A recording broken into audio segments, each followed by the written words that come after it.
We have such podcasts to show you. I don't know what to say. Wait a second, that doesn't make any sense.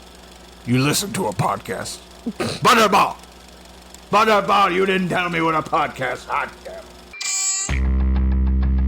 Night of the Horrorfile.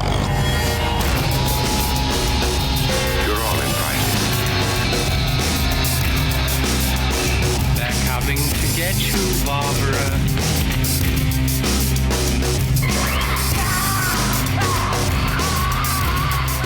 So I've been trying to get better at this Twitter thing. Oh, yeah? You just gotta talk to people, man. Or tweet people. Tweet them. You tweet them? Yeah, I just... Is that what it's... You tweet things? Yeah. Tweet. I just don't know. I just don't get it. And I want to I like that I can see everybody's responses and stuff. That's great. But I'm getting responses on things that happened 4 days ago. I don't care about that. I don't want to see that anymore. Is there a way to turn off the notifications for that? I have no idea. Hey, who do you think called it? Whose idea was it to call it Twitter? What? I don't even know who made Twitter. Twitter? I don't know. It seems like this shit just popped up overnight. You know where it came from? The government? The box. The cube. Oh, the cube. The lemon configuration. Welcome to Night of the Horrorfile. I'm Leigh. Over there's Brittany. And if this is your first time joining the show, I basically torture my wife with horror movies that she has no interest in seeing at the time, but she enjoys them afterwards. Sometimes. Except for tonight. Tonight we watched for tonight's episode, we watched Hellraiser 1987, the Clive Barker Sex and Blood Spectacular.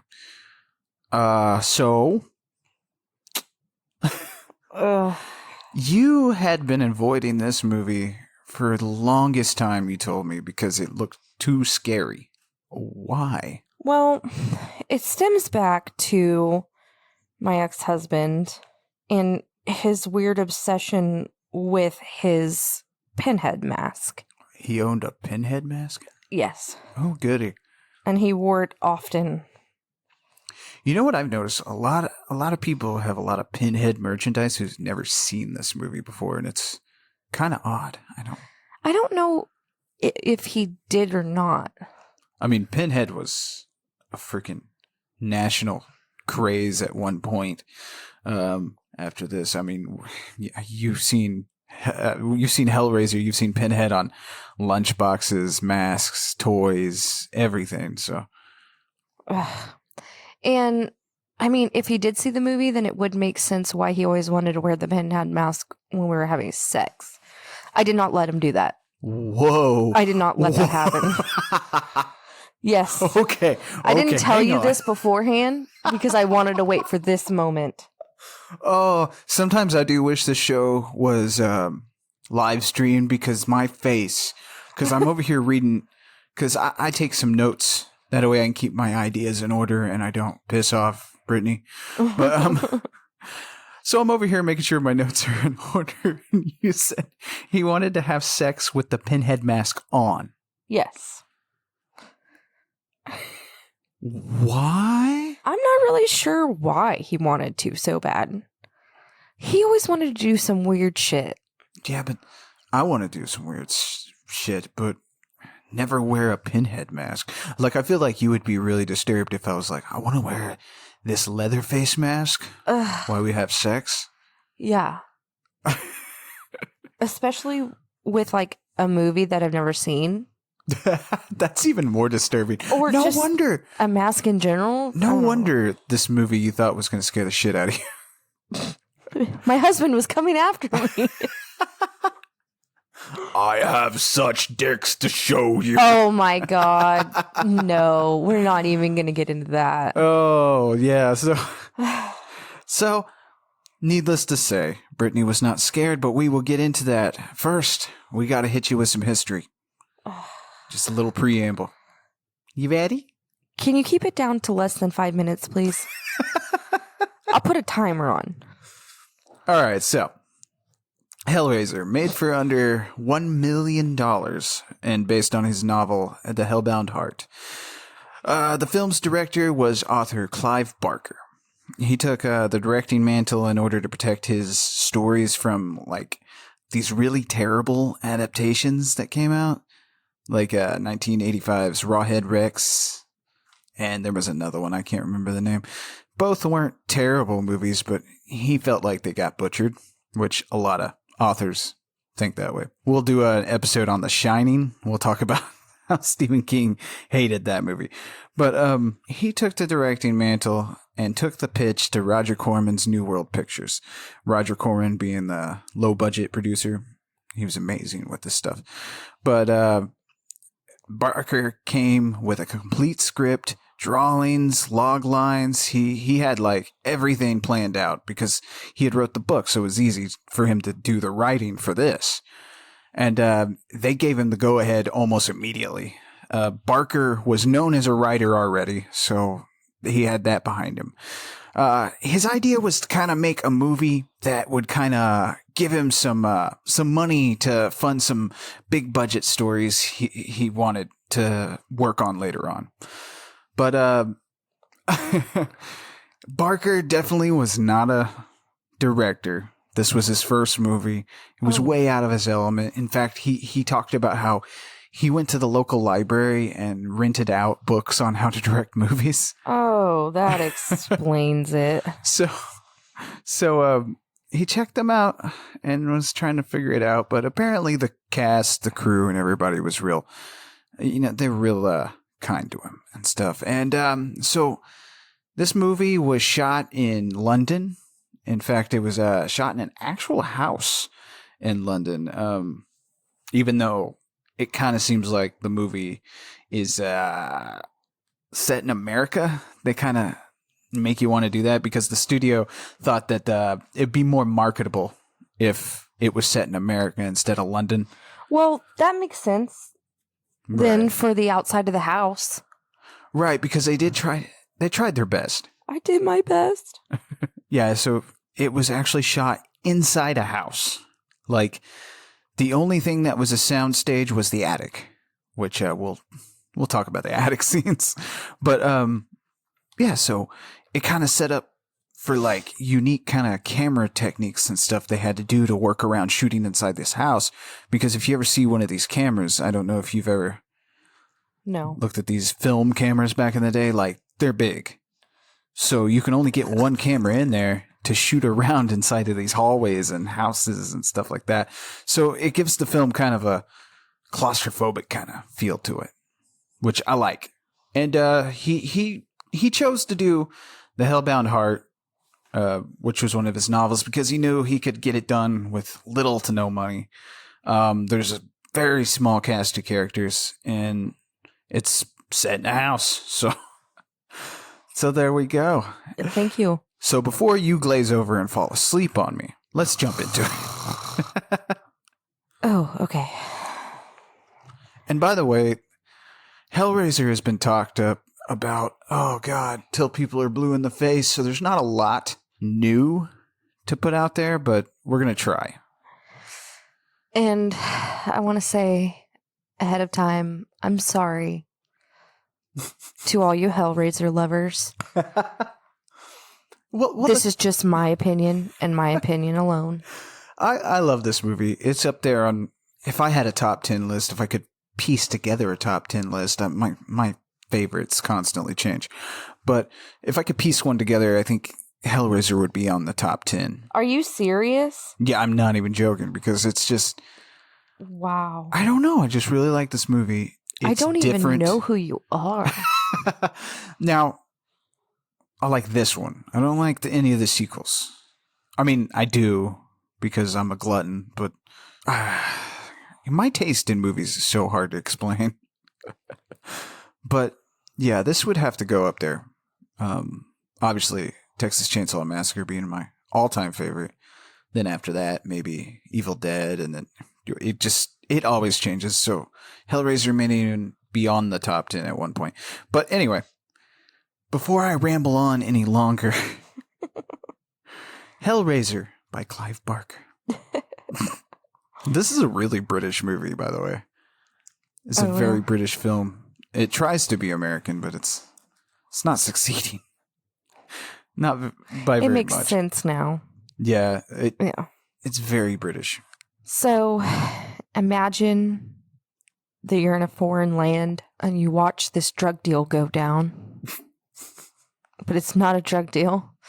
Some dirty guy buying a box from a weird dude.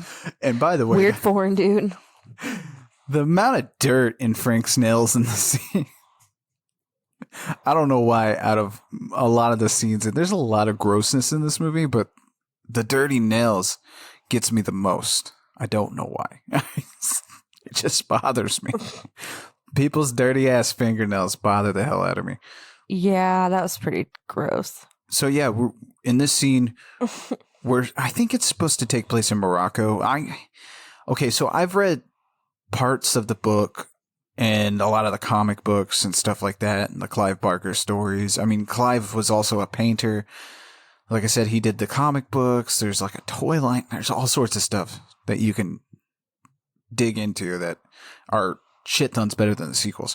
But so in this scene, Frank is talking to, they're these like shape-shifting demons.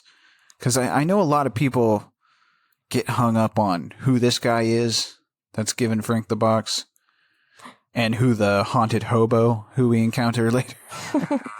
Whoa. What the I am so sorry. That was not supposed to happen. God damn. Haunted. I said haunted hobo. I thought he was coming to get us.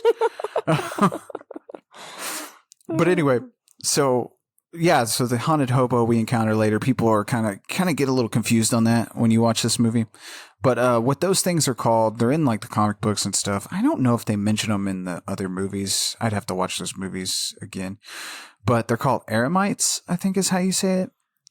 And basically, they work for Leviathan, who is kind of the master of Pinhead and all his minions and stuff like that. And what they do, these eremites, they lure people with the box. People like Frank. I mean, Frank don't love nobody. He doesn't like anyone. He's just out for himself. He wants to experience all the pleasures. Hell yeah. So that's kind of what the eremites are attracted to, is people like that. So that's who they bring the box to. I mean, I can't say I wouldn't have bought the box if they were like, you can now have these pleasures. But if they told me I was going to hell. Well, they're not going to tell you that. That's true. What's your pleasure, sir? That's true. So anyway, so that's what these things are. Oh, okay. So Frank buys the box and then he goes home and he is sitting in the middle of this room with candles all around him. Now, this is the attic. It is the attic. Okay. Yeah. I was confused about this room because it's across, like, it's not like a normal attic. So I don't know. I was confused. Oh, it's just a finished attic. That's all. Have you never been in a house with a finished attic? Well, finished, sort of, like with floor and stuff. Yes. One of my bedrooms was like that. Yeah, that's what this is. It's just. I just thought it was a bedroom. But anyway, so he's sitting in the attic with candles all around him, and this magical box opens. He hears noises and sees lights, and the box turned on its own.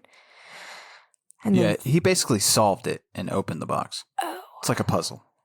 Okay, I see. Because it's called the puzzle box, yep. Yeah. And then he gets stabbed. Yep, the hooks come out, and basically he gets torn apart in this scene, which is pretty cool. But you don't see it. Yeah, you just see the hooks piercing his flesh, and you see him screaming, obviously. So it kind of shows the house, and there's bugs and stuff everywhere. And then it shows the attic again, and there's chains hanging. There's body parts hanging off the chains, and Pinhead's walking around. He pieces together Frank's face. Yeah. Delicious. And Pinhead actually wasn't his name in this. Like, I mean, you notice no one calls him Pinhead. Well, nobody calls him anything. Well, no, but so in the original drafts, his name was Priest, and they do call him that in some of the comic books and stuff like that. But Pinhead was just a nickname. that people started calling him after this movie got released. And I think he doesn't get called Pinhead until the third movie. So it's just a nickname that kind of just stuck. So this is Doug Bradley, by the way, and he's awesome as Pinhead. He plays Pinhead through, I think, all the sequels except for like the last two that just came out. The ones that have, I don't know. This series kind of needs to die. It's going on way too long. I think they're on their 11th, and they also made Nintendo also was developing a video game at one point, but it never got completed. See, I thought this came out like in the 2000s. Yeah, you were telling me that. I was like, no, man, this started in 87. This came out like the year I was born. Wow. So, do I call him Pinhead? Oh, yeah. Okay. Call him whatever you want. I was just saying, that's something cool to think about. As Pinhead's walking around, he finds the puzzle box and he turns it to close it, and then everything disappears. The chains, the blood, and all the body parts are gone. Right. It's kind of like they took Frank back with them is what happened. So, fast forward, we don't know how long, we meet Larry and Julia. And they are going into the house. And Larry's talking about how this is their old house. Not their old house, but like a family house. Yeah, it's kind of in the family and stuff. And Frank had been staying there for a while, but, you know, obviously Frank is gone. But they don't know where Frank is. Right. And this is, like you said, this is Larry and Julia, played by Andrew Robinson. And Andrew Robinson, Jesus Christ, and Clare Higgins. Clare Higgins is like a classically trained actor. I think she's been in like some stage plays and some other movies and stuff like that. And Andrew Robinson was in like Dirty Harry, which he played the baddie in Dirty Harry, and he's amazing in that movie. In fact, I think like if you watch movies after that, a lot of people rip him off. And so you'll see a lot of like bad guys act like he did in that movie. But so this is Larry and Larry. Oh my God. Yeah, Larry. Larry and Julia. No, I called him Laria. Oh, I mean, if you shipped them, then maybe. We have such mispronunciations to show you. So, Larry says that he hasn't been to this house in like 10 years. And he says that they'll take the house and gut it of everything and sell everything. And Julia's like, wasn't like half of this stuff Frank's? And he's like, Frank's not going to turn away money. Yeah. So Julia's a little reluctant to move into this house. I'm not really sure why. They don't really explain why. But she's a little reluctant, and Larry's like, no, we can make it here, and we'll be happy, and this is your old stomping ground. Everything will be fine. She's like, okay. Well, they start walking around the house, and Larry finds a very nasty treat of maggots and roaches. By the way, so this movie had a maggot and a roach handler. Oh, yeah. Yeah, so and there's like a little neat story Clive tells that how they had to sex the roaches. Oh, because no. they're in London, so they're bringing over these, like, I think they were American cockroaches. They're bringing them into London, so they had to make sure all of them were males. That's very strange. So, and Julia finds a makeshift bed, and Larry says Frank must have been here because there's like a sex statue. Kind of strange. Frank is all about getting it wet. Oh, we will talk about that. We're not to that part yet. And Larry says he must have run away like he always does. So Larry gets a phone call. It's his daughter, Kirsty. She's in town and she's found a room. And while he's talking to Kirsty on the phone, Julia finds some old pictures of Frank. Frank's secret stash of porn or something? Yeah, like porn pictures But I don't think they were doing it. I don't know.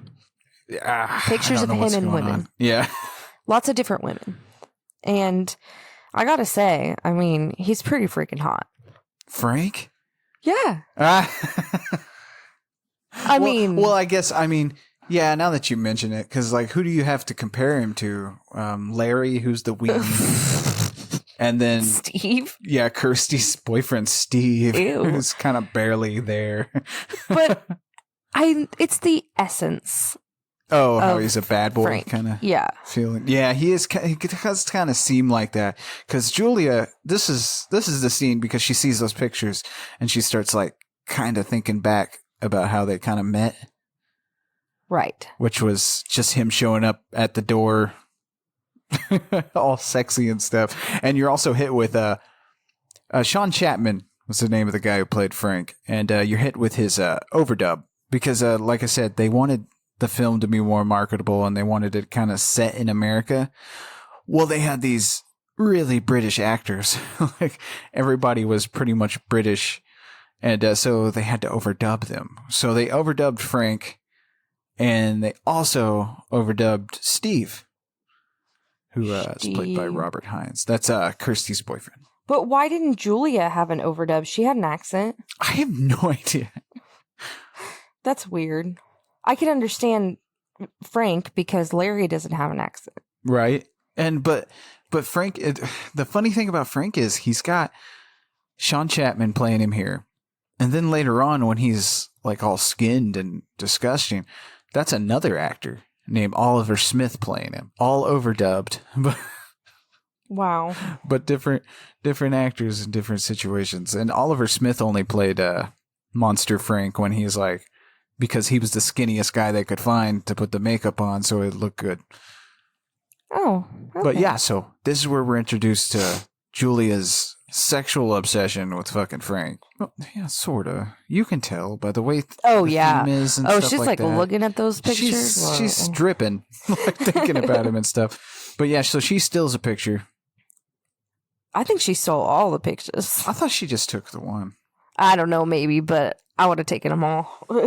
So Larry tells Julia, we're moving on Sunday. Sunday comes, and they start moving. Whoopee! And Larry and some dudes are trying to get this mattress in. And this part kind of made me laugh, and it kind of portrays Julia a little bit. So they're trying to get the mattress in, and one of the guys asks Julia if they have any beer. Right. She's like, yeah, it's in the fridge. And Larry was like, I guess I'll go get it. And like stops what he's doing to go get this beer for them. He's like, I have nothing better to do. As she's doing nothing. And he's trying to get a mattress up the stairs. And so far, were you into this movie so far into No. it? Really? Like what's going through your mind while we're watching it? Because obviously I've seen this a million times, so nobody really gives a fuck what's going through my mind when I'm watching it. But like, what were you thinking? I'm pretty sure we paused it at this point, or around this point, and I was like, we're 15 minutes into this fucking movie and nothing has fucking happened. I mean, that dude got ripped into pieces, but we didn't even get to see that. Oh, man. You know, and you might even share some sympathy with Clive then, because he's even said these earlier scenes in this early stretch of the movie, he's kind of embarrassed of.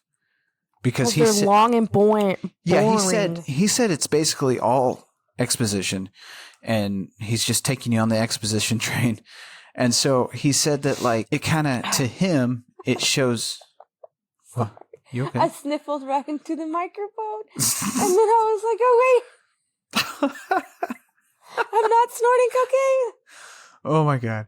So, sorry. So he said that it kind of showcases the fact that he was just starting out and had no idea what he was doing as a director. He thought, but I think it's fine.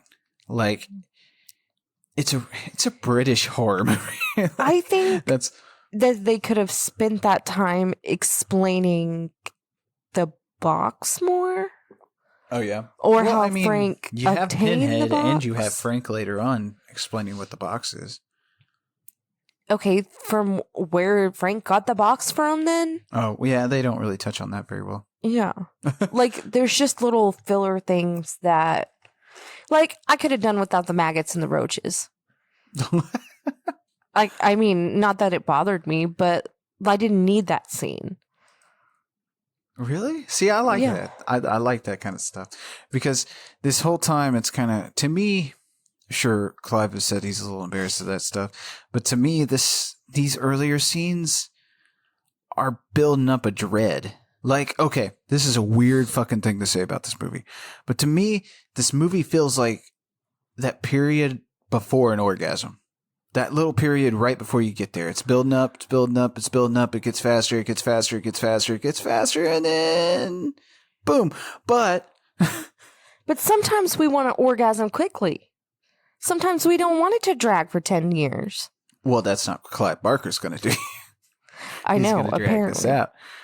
Oh, this all makes sense now. Ugh. Anyway, back to this movie. Back to our regularly scheduled programming. Words. So, Chrissy comes to the house, and outside of the house, there's like Jesus statues everywhere for some reason. I don't know if you caught that, but it was a little weird. I do not know.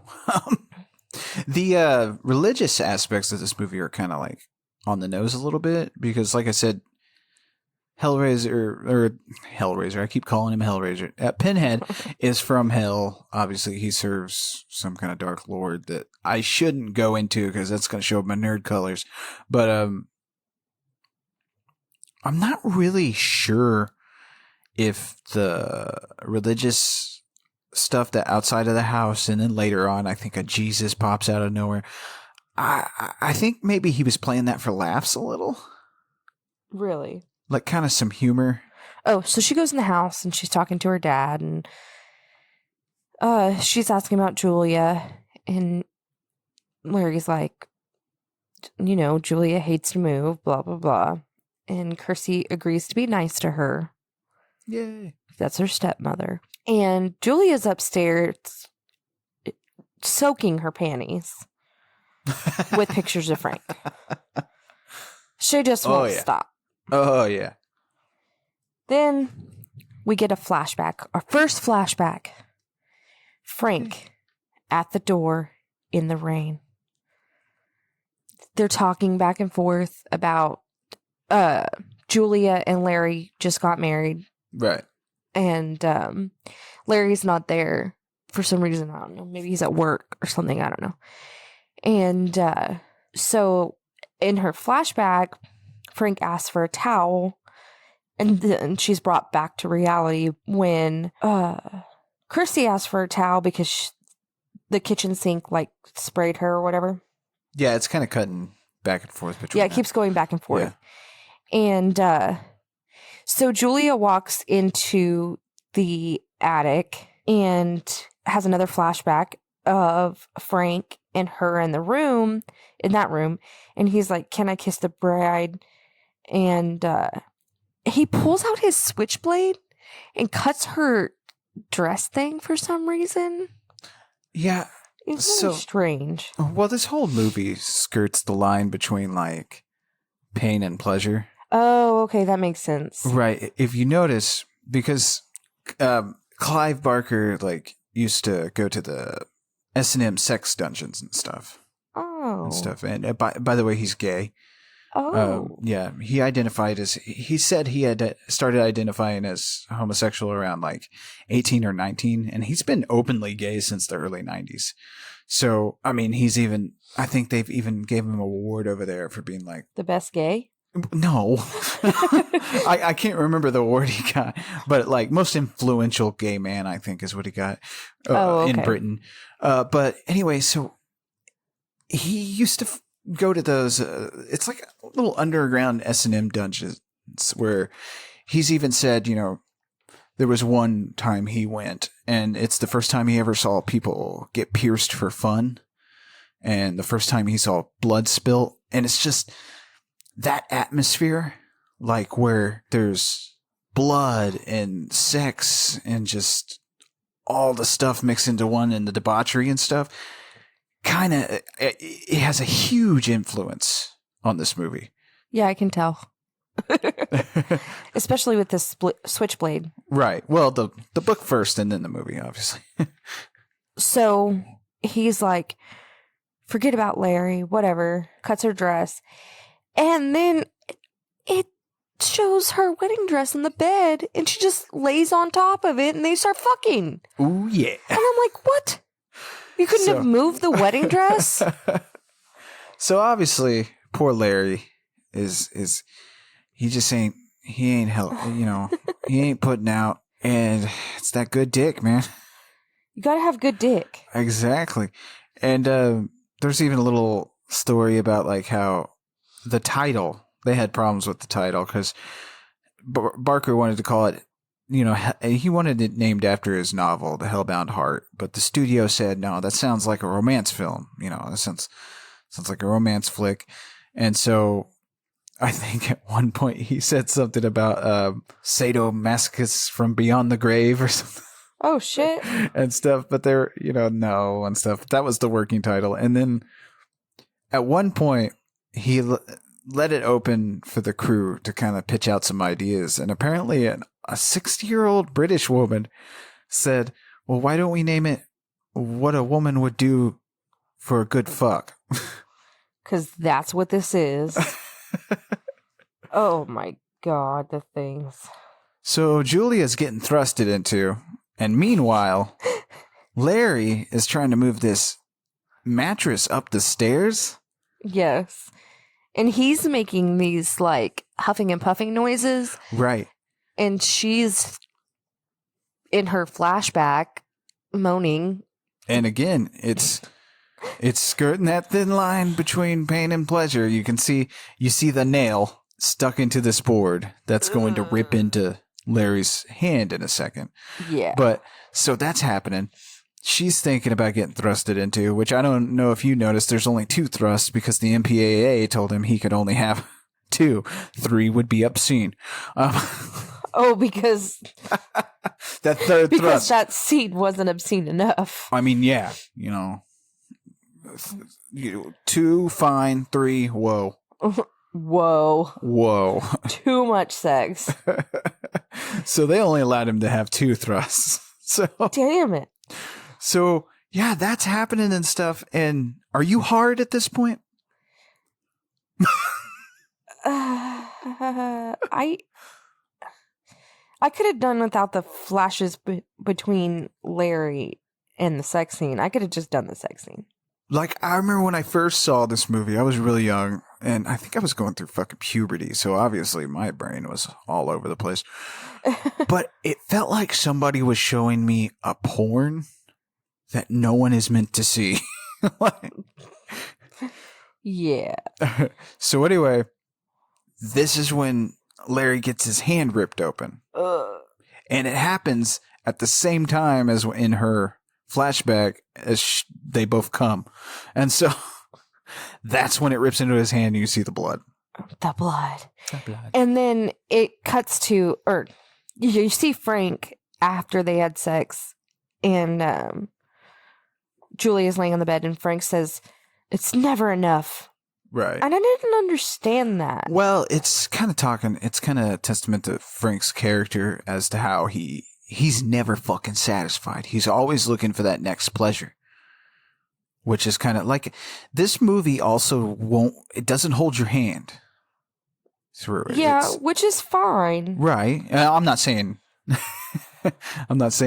you didn't like the movie because it didn't hold your hand. I'm just saying that it doesn't hold your hand. So like little bits and pieces like that, you need to piece together as the movie goes along. Like when he says that line, it's like, well, the sex with his brother's wife is not enough of a thrill for him. He's always looking for that next sexual high. I was thinking that he meant, this is just me and maybe it's because I'm a girl, but I was thinking that he meant he's never enough to be like the Larry, the husband. Oh, I mean, that's a good thought, but I don't think so because He's Because I don't way think he down on wanted his to be the brother. husband. He didn't want to be the Larry. No, he doesn't want to be his brother because Larry. Poor Larry. If there's ever a character I felt bad for in a movie, it's definitely Larry because he's so milquetoast.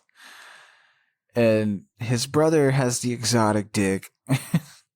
Oh, his brother got the good. I don't know. I didn't even see it, and I felt it. Oh, God. Is that why we had sex after we watched this movie?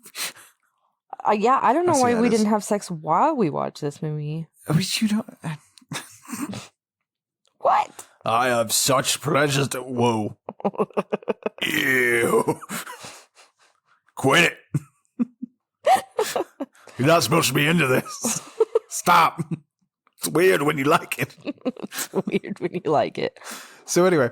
So, Larry cuts his hand and sorry. Another thing that Julia says, this must have been some really good dick. Because she tells Frank that she will do anything for him. Yes, and that comes back later. And I was like, that must be some good dick. So Larry runs in and he's got a bloody hand and he ruins the flashback. Because he's a dick like that. But not the good dick. Anyway. Okay. Frank has a good dick. We're good. Okay.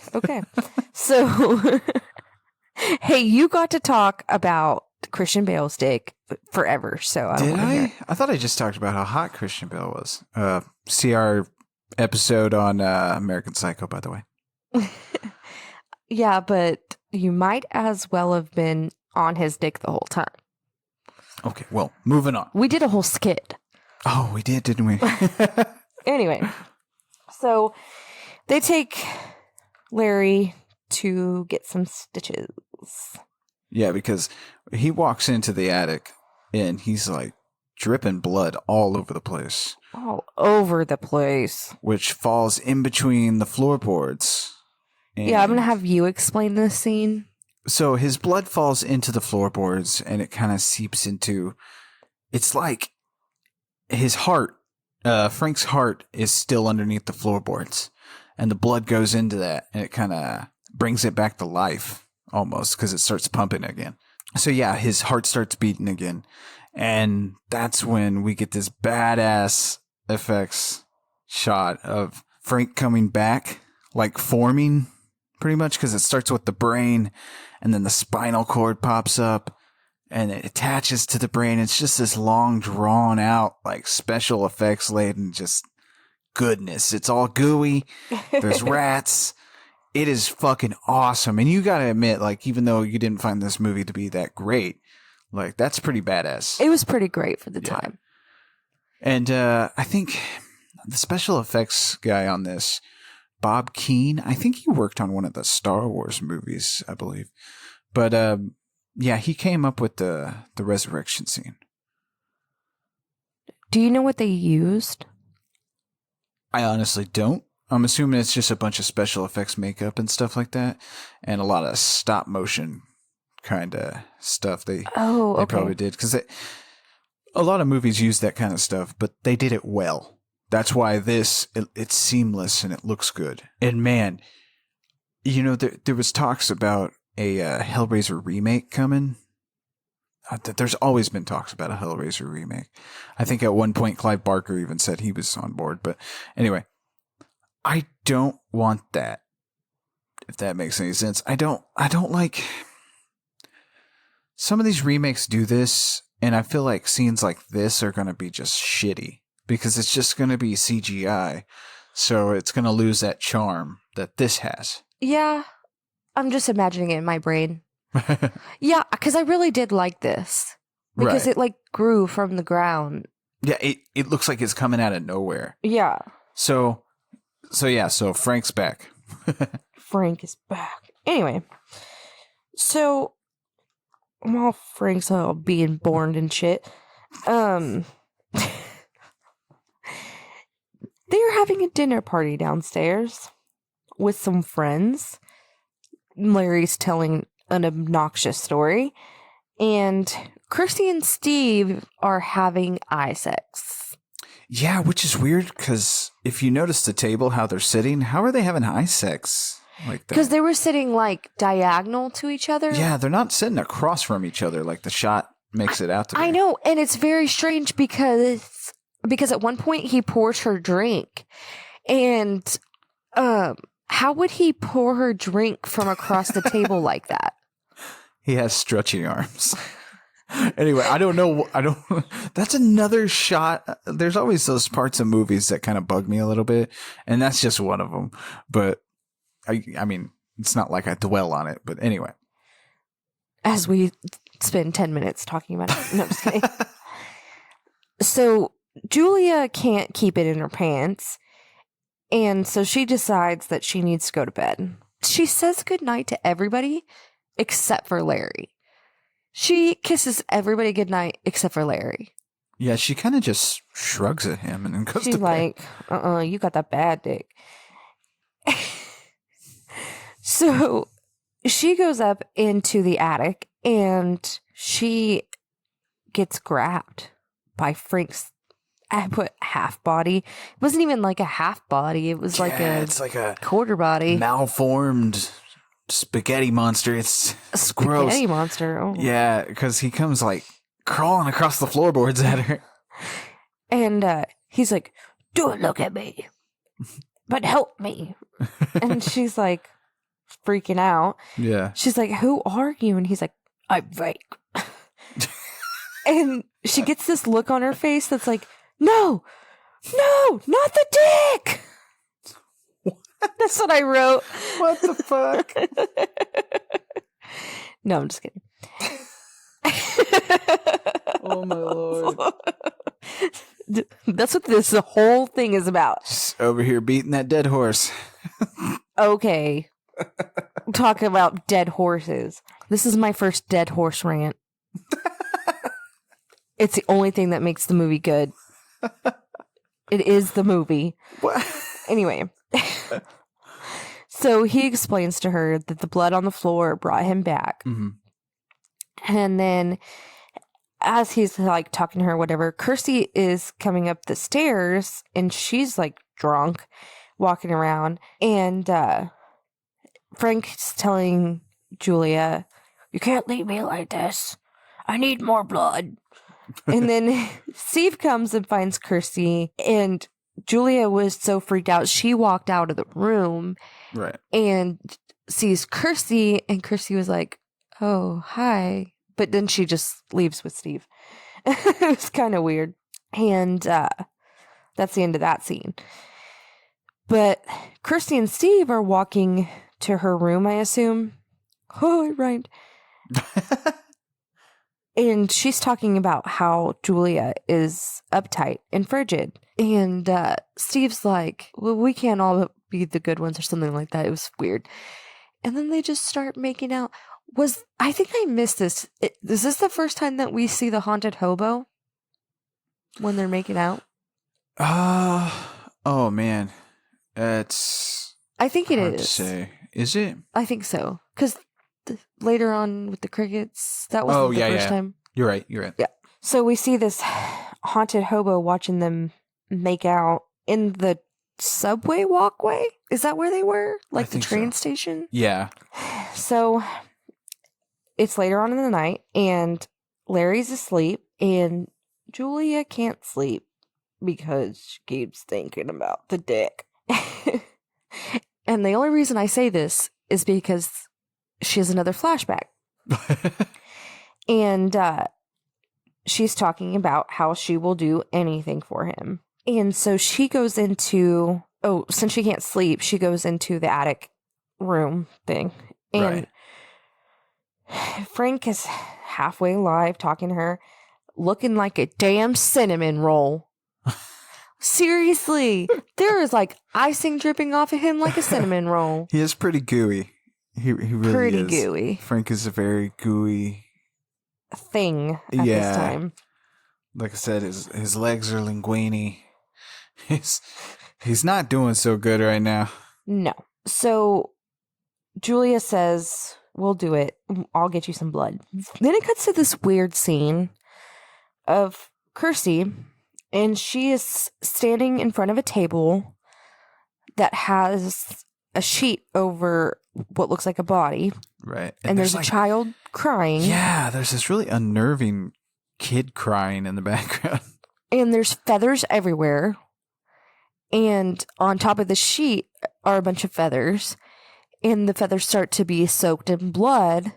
And as soon as she removes the tablecloth off of this person or whatever, Larry pops up. Mm-hmm. But he's like, dead? I don't know. It's kind of weird. So this is where it was kind of confusing because it was like, was this Steve's dream?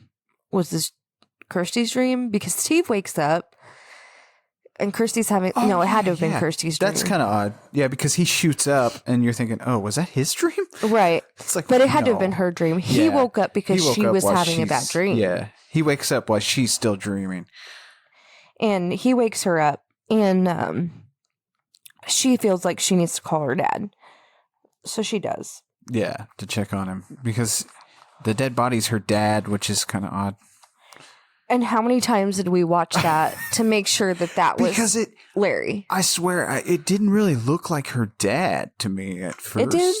No, not really. But after you told me, kind of made sense. I watched it like 17 times. It made sense. So she talks to her dad, and he's like, I'm fine, blah, blah, blah.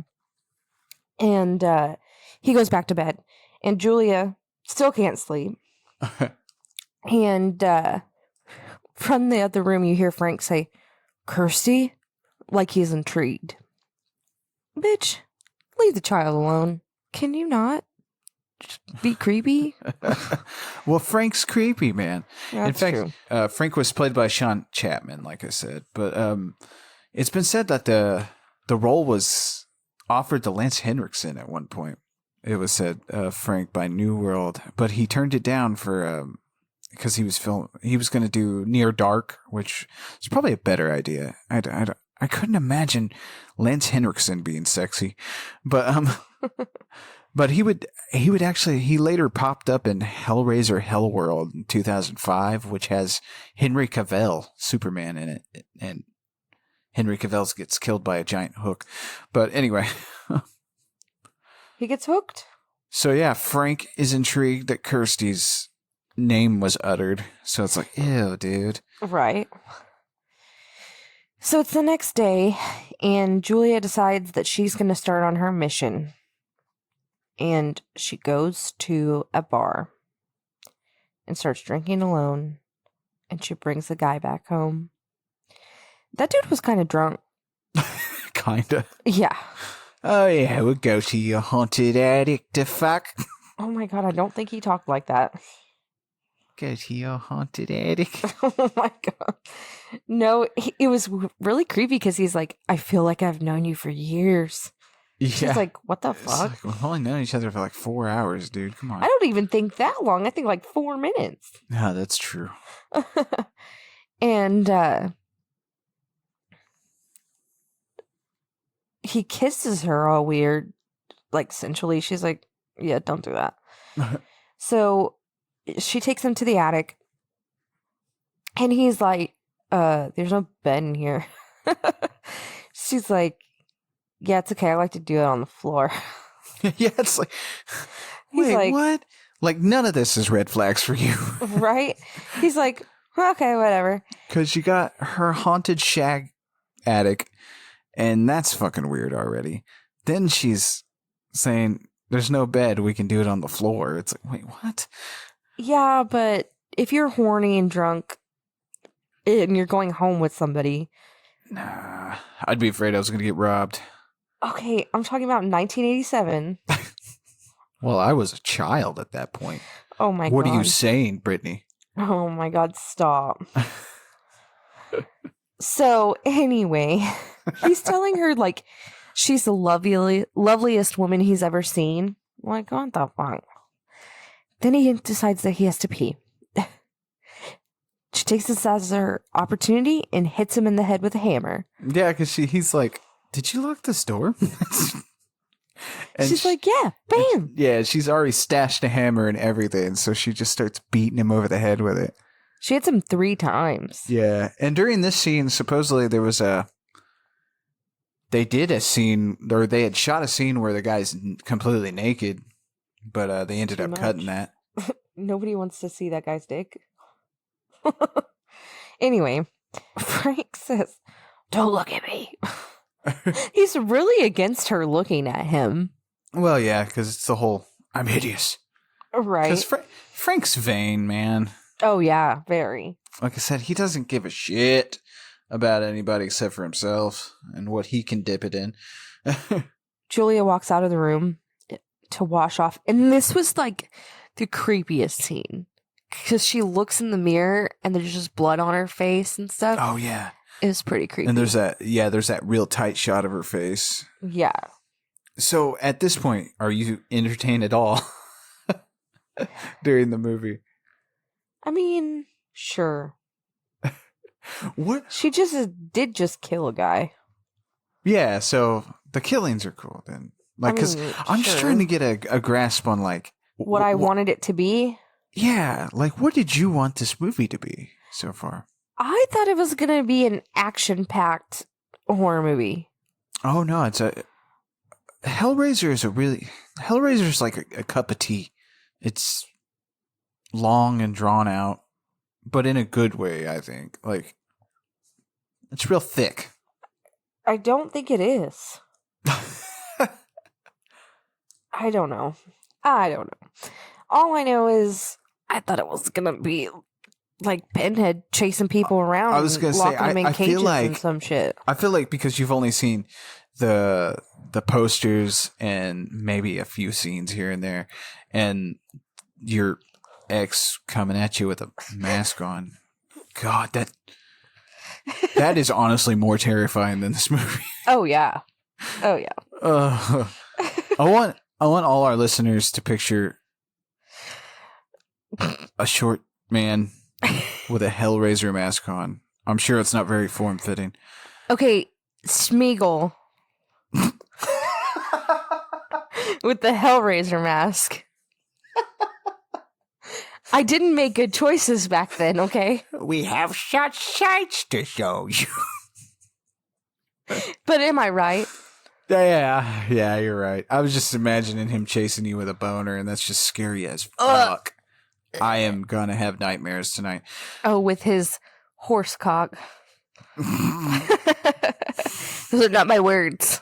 I'm repeating words I was told. Oh, man. There's so many inside jokes flying at everybody listening. I'm so sorry. And you know what's sad is he didn't even say those words. Yeah, wasn't it his dad that told you this? That he had... Who? Okay. Who's fucking... I'm sorry. We're taking a Hellraiser break for a second. But whose fucking dad tells their girlfriend or wife or whatever their son has a horse cock? That guy. Who does that? That's creepy. I'm not going to talk about my son's You want to cock. make it even creepier? Oh, God. Did he wear the Hellraiser mask? Oh, God, no. No, I was going to say, who says that? Or you said, who says that? And I was going to say, my son's grandfather. Ugh. Okay. Let's get to something less scary. Okay, so I know you want to try out your Pinhead voice in this episode. So, okay, I'll help you out. I'm not very good at it either, but we'll wing it. Okay, repeat after me. We have such sights to show you. We have such sights to show you. No. Less little kid and more like evil hell demon coming to get someone's soul. Okay, ready? You opened the box, we came. You opened the box, we came. Okay, a little better. Did your ex really wore a Pinhead mask and tried to fuck you? Oh my God. That's weird. I'm over it. Okay, well, it's okay. We'll just move on to chains, nipple piercings, and hooks. So, anyway, Julia washes up a little bit, and he goes back in the room, and drunk dude's dead on the ground. And Frank is standing now, and he's getting whole again, kind of. Yeah. And he's like, he says something about getting flesh on his bones, and I was like, yeah, flesh on your bones. And he wants to touch her. And I was yeah, like, it's like, dude, you're really no. fucking gooey right now. I don't. Yeah, no, we I don't ain't do cool goo. with that, you know. And he's like, come to daddy. I'm like, can you not? I feel like he says "come to daddy" like He 2 or says it 3 like, times in yeah, this movie. a couple of times. That is a big line, apparently. But Ugh. oh god, again, I think I talked about this on one of our other episodes about how the internet has ruined daddy for me. It's just Did it start with the Hellraiser? maybe. I don't know. But yeah, so Frank's like, "Come to daddy." Ugh. Just like, bleh. And then Larry comes home. Yeah. So Juliet's freaking out, and she hides the body somewhere. I don't know where she took that body, but she took it somewhere. We'll see it later. And Larry's looking for her, and she says she feels sick, but she wants a brandy. Yeah, I want brandy when I'm sick, too. And Need a brandy after to get your ex's Hellraiser fetish out of my fucking head. So she goes back in and she's talking to Frank a little bit, and he says his nerves are working and he needs 2 or 3 more people. She's like, what the fuck? He says, then they can run away. And she's like, run away from who? And he says, the Cenobites. And I was like, I knew it! I knew it! He's a cinnamon roll! He's a Cenobite! I was like, and of course I'm over here watching this movie as a fan, kind of serious, taking it all in. I'm like, oh man, this movie is there's so many themes and so many layers. And then you're like, see, there are cinnamon rolls. He called them Cenobites. There's Cenobites in this movie. I'm like, holy fuck. Yeah, you're kind of right. You did say Cenobites. What is that from? Is that from that Cinnabon place that we never go to because it's like trashy sugar? Yes. Yeah, that's... They have Cenobites at Taco Bell. Oh, that's right. And I always think when we go to Taco Bell, oh no, just at random times, I'm like, next time I go to Taco Bell, I want some Cenobites. And I never fucking get Cenobites. And then I'm mad at myself. So, this is a scene we kind of got stuck on for a minute. It cuts to some monkeys in a pet store. Oh yeah, that is a quick shot of some monkeys. So it just like it was kind of unnerving because it was like real loud monkey. And there weren't like little capuchin monkeys. These were fucking like, what are those monkeys called with the red butts? Baboon. Okay, sure. They were like fucking baboons in the fucking pet store. Yeah. You were like, wait, do they sell monkeys in pet stores? And I had to literally look it up, and apparently, yeah, in the 70s and 80s, you could buy a fucking monkey. Yeah, but I'm pretty sure it wasn't like a baboon. No, yeah, they were saying you could buy like all sorts of like monkeys. They would have like one per store sometimes, but like you could buy a fucking monkey. You could buy a badger. A badger? I don't know why anybody would want a badger, but you could buy one. Apparently. But yeah, this is the scene where we get like full on haunted hobo because, and like I said, I get why they don't go real into this character because, like I said, he's a keeper of the box. So he's almost kind of looking for it. Oh, okay. So that's why he's always around Kirsty and being creepy. Right. Because these things are like demons and stuff. So they're not actual people. They're just shapeshifters. Oh, and the reason we're at the pet store is because Kirsty works there. Right. So I was like, why are we there? So she turns a corner and here's a haunted hobo eating some crickets. She's like, put those back. and I gotta hand it, the ADR on this is really good because he makes those crickets sound really delicious. No. Like he's like, oh. I'm like, I could go for something crunchy right now. We got crickets right there behind you. No, You want some? That's Zora's food. That's what those crickets were too. Yeah, but I'm not eating that. That's hers. She needs that for subsistence. I think it'll be okay if you eat one cricket. We're talking about our lizard, not our child. Well, correct. We have a lizard behind us named Sora. I will touch your penis if you eat a cricket. You touch my penis all the time. Why would I just eat a cricket? Damn it. See, yeah. Okay. Oh. Well, I won't touch your penis until you eat a cricket. What? Fuck you. I'm not eating a cricket. So, haunted hobo. So she ushers the haunted hobo out of the store while he's still chawing on crickets. And Steve pops up. Scares shit out of her. Because, that's what Steve does. And she's like, something weird's going on. And that was it for that. Right. It was a very weird, quick scene. I think, yeah, like I said, it's odd that they didn't go too much into the haunted hobo. But what did I say? They were the Eremites or whatever. I don't know if I'm pronouncing that right. Cenobites? No. No, this is the other side. Yeah, you said like Ermites or something. Yes, like that. I it's just what I've read in the comic books and stuff like that. So I don't know if that's actually how you pronounce it. But anyway, I understand why he didn't go too into it. It'd be a little complicated. Yeah, you'd have like a 4-hour long movie. And we didn't need that. Right. So Julia brings another guy home. And he's like, are you sure we're not going to get caught? And he's like, I like to be careful. And then it cuts to him getting killed. And Frank eats him or drinks his blood or whatever he does. Yeah, he's like sticking his like fingers in these dudes' necks and like absorbing their blood and shit.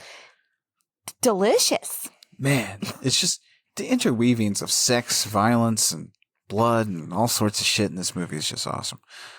And this was one of my favorite parts. So after he's done devouring this guy, he smokes his first cigarette and he can taste it. I was like, oh, yes. Yeah. Delicious victory. I could understand that. I mean, I've quit smoking cigarettes, but if I just came back from hell and I just got some taste buds back, fuck yeah, I'd light up. Yeah, I would too.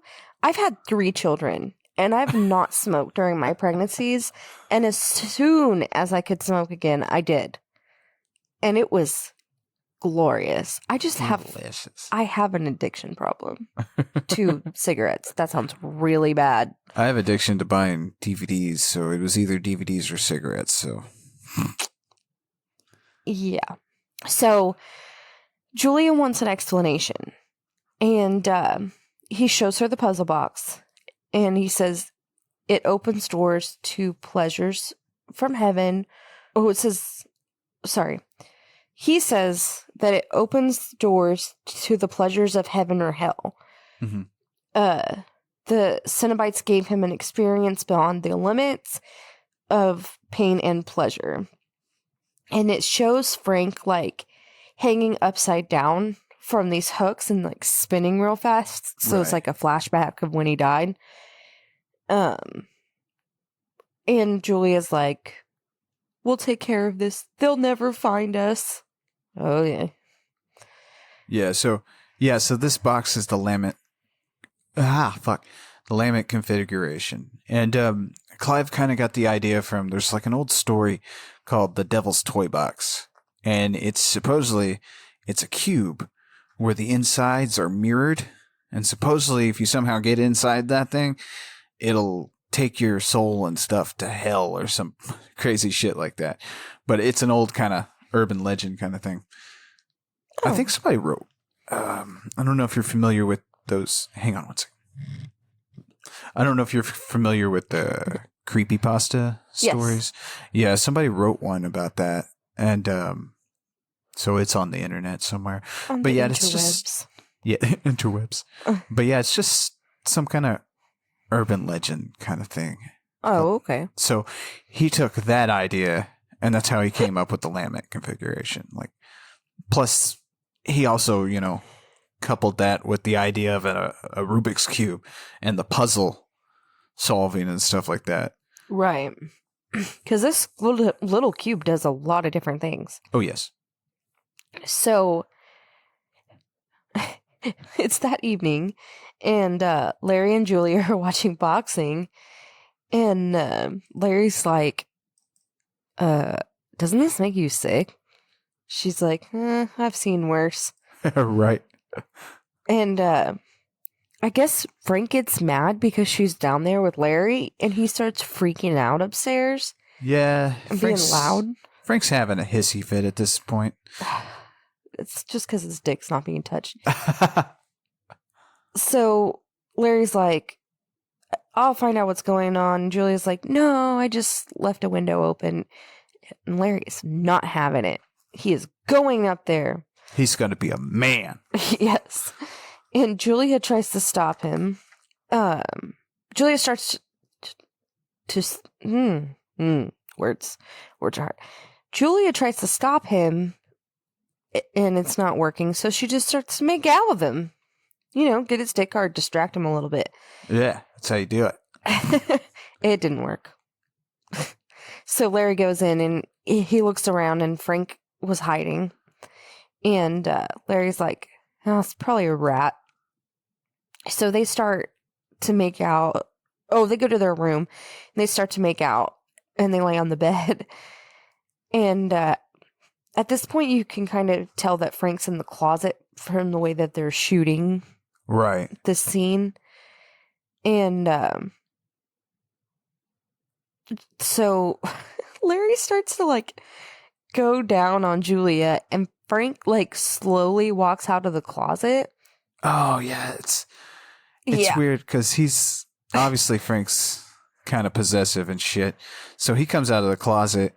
Well, sorry, what was that? That was me trying to laugh all weird. It didn't work right. I'm tired, dude. That coupled with your ex's Pinhead mask. Stop. Now that I'm gonna have not gonna be able to nightmares. sleep, man. And then fucking here comes him running out.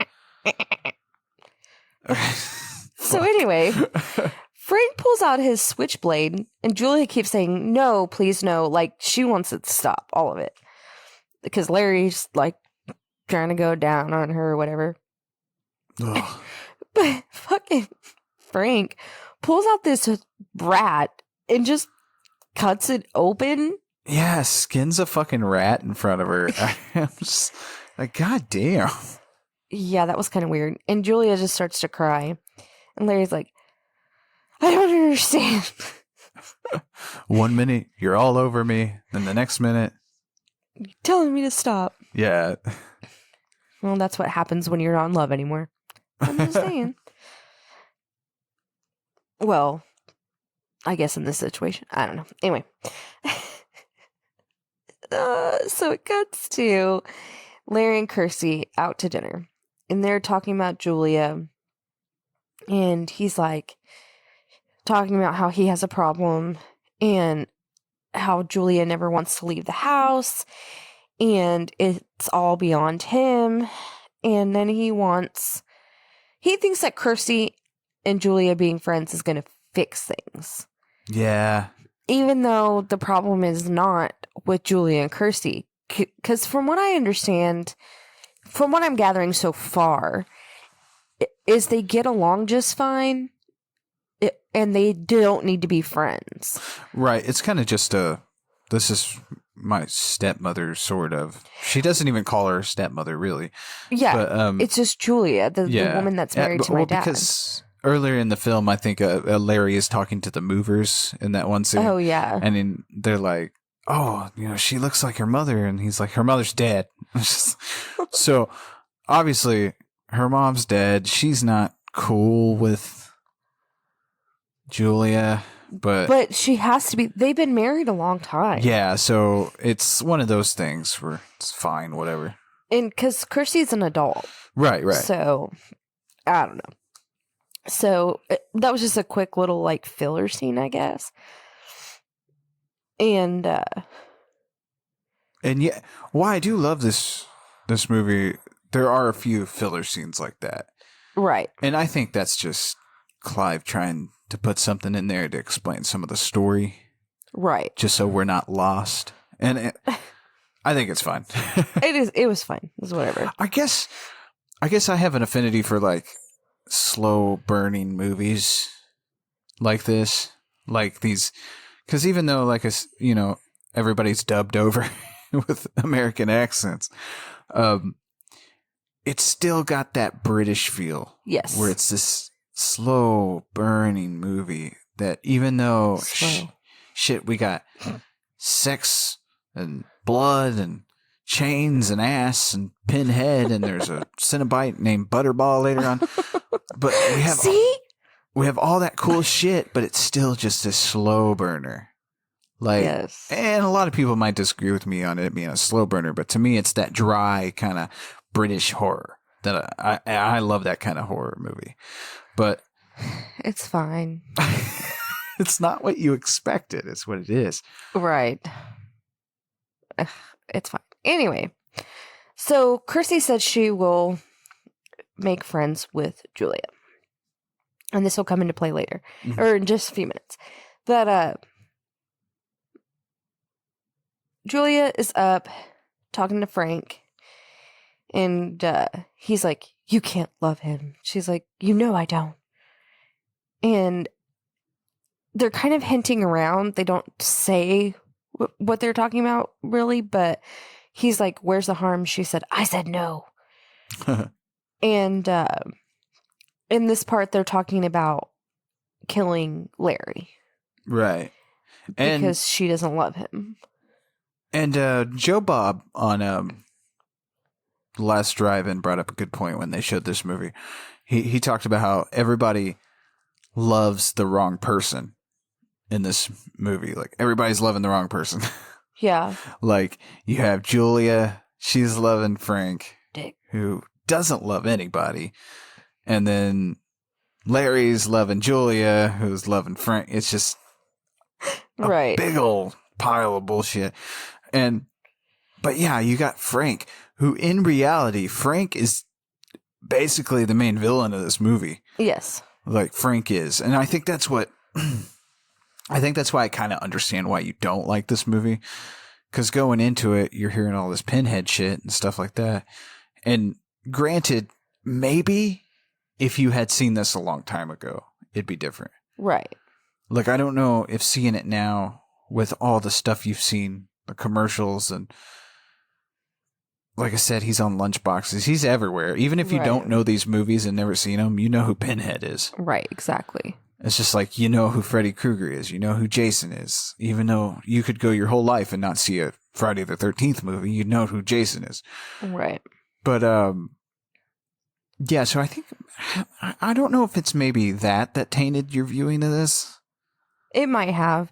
Yeah, because like I said, I always pictured like Pinhead like killing people, locking people in cages. I don't fucking know. Plus, you built this movie way up. I think you overhyped it for yourself. I think I did is too. What I think, because you'd been talking about how you're gonna shit your pants and how you're gonna be so scared, and I'm like, I don't think you're gonna be that scared.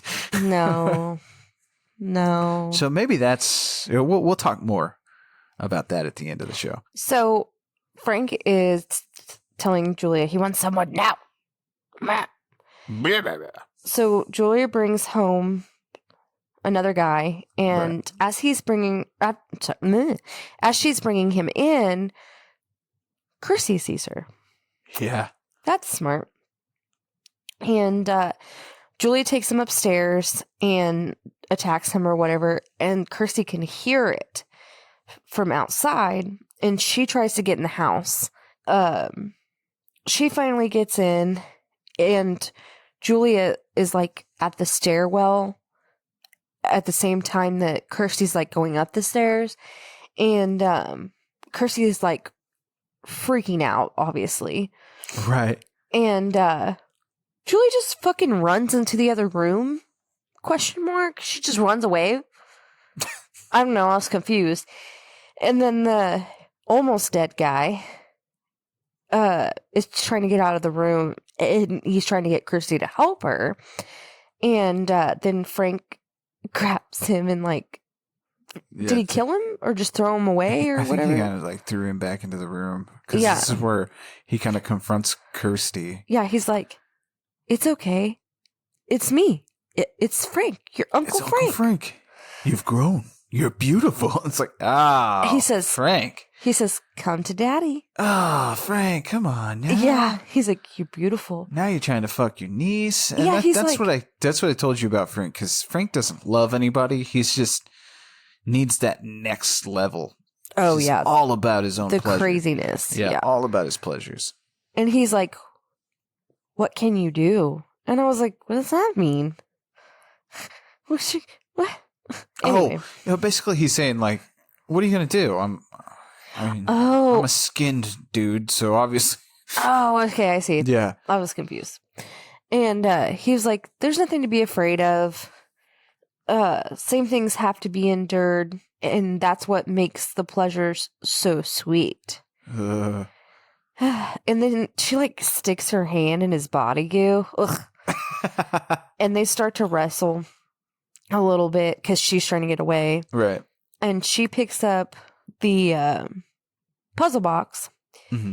And she's like, you want this? Blah, blah, blah. Because he's like, no. And she throws it out the window. She runs outside and runs away with it. And he's like, come to daddy. But he can't go outside, so he doesn't chase after her. You're right. I don't know if you caught this, but as she's running, she like runs between these two nuns. And they were like staring at her like she was crazy. That's what I mean. There's some more religious Undertones. iconography. Yeah. Yeah. And that's what I was saying. I think it's played for a little bit of humor. Oh, maybe Just so. kind of poking fun. Because that's another thing is Clive Barker has always been out about being homosexual and stuff like that, being gay. But he's always been critical of religion in his works, but he's kind of hazy about his own spirituality. I think at one point he said he was Christian, then at one point he said no, and then at one point he said he was Catholic. I don't know. So I don't know. I don't know if he's religious or not. I don't know, but maybe it was like a way to combat all the hell stuff. Yeah, maybe. It's I don't know. like I said, it's a little humor there. I don't know why I find it humorous. Meh, it's okay. So, Kirsty collapses in the street. And you get this weird shot of this like flower opening with a black background, like just opening slowly. Whatever. Right. And then it cuts to Kirsty in the hospital. Which is the most creepiest hospital in the world. Yeah, it's pretty creepy. Because, like... I think it's supposed to be like a mental institution, but... Oh, yeah, I think so too. But still, that's like... Why does it look like this? Right. So she asked the nurse how she got there. And the nurse is like, oh, let me get the doctor. So the doctor comes in and he starts questioning her. And he wants to know what this puzzle box is. And he's telling her that the police are going to come question her. And he leaves the box there and he's like, maybe this will jog your memory. And then they just leave. Yeah, they lock her in the room. It is kind of weird. So she starts to play with the box. And it lights up and then it starts to move on its own. And the wall opens up and there's a hallway. Right, and honestly, like, the shots in this movie, the camera work and stuff, are amazing for just like a first-time director. Like from somebody yeah. who just went from writing to, hey, here I am directing $1 million movie. It looks great. Like there's really this little did. effect they use where the tiles on the wall turn black and like light is shining through where they meet, and it's just, I don't know, I just really love that effect. Oh, yeah. So when a wall opens up and there's a hallway and it's dark and you can't see down it, of course you're going to walk down there, right? Right? So she's walking down this hallway and all of a sudden this weird, I put alien thing comes up and it chases her back down the hallway. And what is that thing called? Does it have a name? Oh, I think this thing is called the Engineer, is what I think. A funny thing is, if you watch the scene real close, you can see the guys pushing the dolly that this thing is attached to. Oh, really? Yeah, if you look real close, like you can see them back there pushing this thing at her. But it's still effective though. In fact, like, so this thing starts chasing her, and they only had like a short length of hallway to work with. Yeah. Like not very long at all. So they had to do multiple shots to make it look like it was a long ass hallway to make the illusion of length. Well, it was weird because when she was walking through the hallway before she ran into him, it was pretty short. Right. And that was the effect, was that hallway was real short, but they wanted to make it look like it kept getting longer. Right. Oh, okay. Yeah. So they did that. Right. They made that illusion. Oh, okay. And so, like, as she's running, in fact, she's not running very fast. No. Clive had told her to, like, jog real lightly and kind of hop as you're doing it, so it makes it look like you're going. Oh, okay. Because it does. Yeah, she's jogging slow, but it kind of looks like everything's slowed down. Right. So it's effective. Like I said, yeah.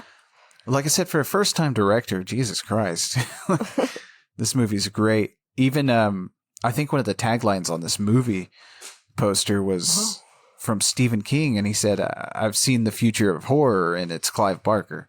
Oh, And so to have like Stephen King, who's at this point fucking high on the mountain, like that's an amazing thing. Right.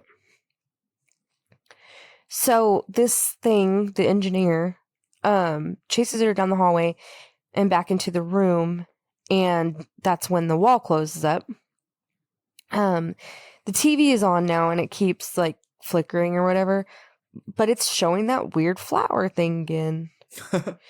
And then the IV bag starts to fill with blood. Yep. And eventually it explodes. And then I put another weird guy appears, but what guy is that?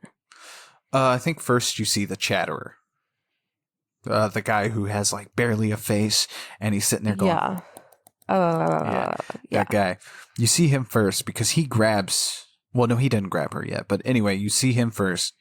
He kind of walks up to her, and then I think you see The guy with the vagina neck. yeah, the female Cenobite, who I think even is she a female? Yeah, even in the script, I think, or screenplay, I think she's just called female Cenobite. Oh. And then you see Butterball, who is the fat Cenobite. And then you see Pinhead, who actually I think in the screenplay is just called lead Cenobite. Yeah. But the female Cenobite grabs her and shoves her fingers in her mouth. No. It is the Chatterer. The Chatterer. Because actually, Nicholas Vince, who played the Chatterer, obviously he couldn't fucking see through that makeup. Right. But when he does that, when he pushes her fingers into... His fingers into her mouth. He pushes his fingers into Ashley Lawrence's mouth. Uh-huh. Like, who Ashley Lawrence plays Kirsten, sorry. Yeah. Or Kirsty. And when he pushes his fingers in there, like, he actually cut her palate. Oh. Yeah, he took the skin off because he couldn't see what he was doing. Oh, no. So, yeah. Whew. Ugh. So he does that and like pushes her against the wall, and then Pinhead appears. Ooh. And he says, "The box, you opened it. We came." She's like, "It's just a box." And he's like, "Oh no, it's a means to summon us." She's like, "Who are you?" Like, she's freaking out, obviously. Right. And he says, "Explorers in the further regions of experience, demons to some and angels to others." It was this, she's like, "It was a mistake. I didn't mean to," because she doesn't want to go with them. Yeah. And he was like, "You must come with us. Taste your pleasures." Oh, sorry. "You must come with us and taste our pleasures." And she starts to cry, and he says, "No tears, please. It's a waste of good suffering." God, and I love that. And like I said, with the way they're dressed and shit like that, you can definitely tell the S&M clubs are bleeding through at this point. Oh, yeah. Especially that line, "Don't cry, it's just a waste of good suffering." Yeah. It skirts that line, that real thin line between sex and pain. And that's, so I think I said this earlier, but like, you either like this movie or you don't. Right. And it seems like with you, you're kind of unique, but we'll talk about it later. But it seems like the people who don't like this movie get skeeved out by that. Oh, really? It's the S&M kind of fetishes kind of thing that this movie has going along with it that kind of skeeves people out a little bit. Oh. And drive, they don't really. I want more of it. I don't know. I'm weird. It's okay. I That's why loved married when you. Pinhead was on the screen and talking. Well, and that's why he became such a sensation, because even though he's only in this, God, for a little bit, like, he doesn't leave the screen after he appears the first time. He's always there. I don't know if it's like an underlying, like, Oh, yeah. thing. Because you where never know can- when he's going to come back. Yeah, you can feel him, but he's not on the screen the whole time. So. Oh, yeah. So she's like, "Wait." And he's like, "No time for argument." I love your evil voice right It's now. not evil. It's fucking hilarious. Okay. I'm sorry. It's You great. can do voices. I can do voices too. I didn't tell you couldn't do voices. It's just cute. Oh my God. My evil voice is not supposed to be cute. Anyway, she's like, dang. "You've done this before." She didn't say it like that. Whoa. Kids on this stuff. And she's like freaking out. She's like, "You've done this before." He's like, "Many times." And she's like, "Hey, Frank?" She does not say it like this. Yeah, you were like, are they negotiating? They were. It was a good negotiation. Because she too. starts basically tell them, Frank escaped you, and they go back and forth a little bit. And the deal is, like, if she can get Frank to admit what he did, then they'll he'll take Frank instead of her. Yeah, they'll take Frank instead of her. But yeah, you're making me giggle because you were like, so they having a negotiation right now? I like a good negotiation. I was like, yeah, I think so. She talked her way out of death. That's pretty I was fucking like, awesome. I wonder if Pinhead does this a lot. Like, okay, Butterball, I'm going to need you to put on some tea. We got to talk about our what we want. So, he's like, "Okay, we'll do that, but if you're lying to us, if you're deceiving us, we will tear your soul apart." I did not mean to say it like that. Oh, coming from you, it's not very. It's not scary. No. "We will tear your soul apart." Oh wait, what was that at the end? I'm not good at voices.